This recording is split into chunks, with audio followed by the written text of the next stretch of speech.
Hi, to adjust flashlight brightness on iPhone 16e, firstly let me unlock my phone and now swipe down from the top right corner to trigger control center.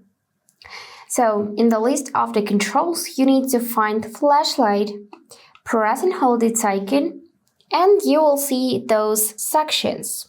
So if you would like to control its brightness level, then you can manually tap section by section to increase brightness. And this is the maximum.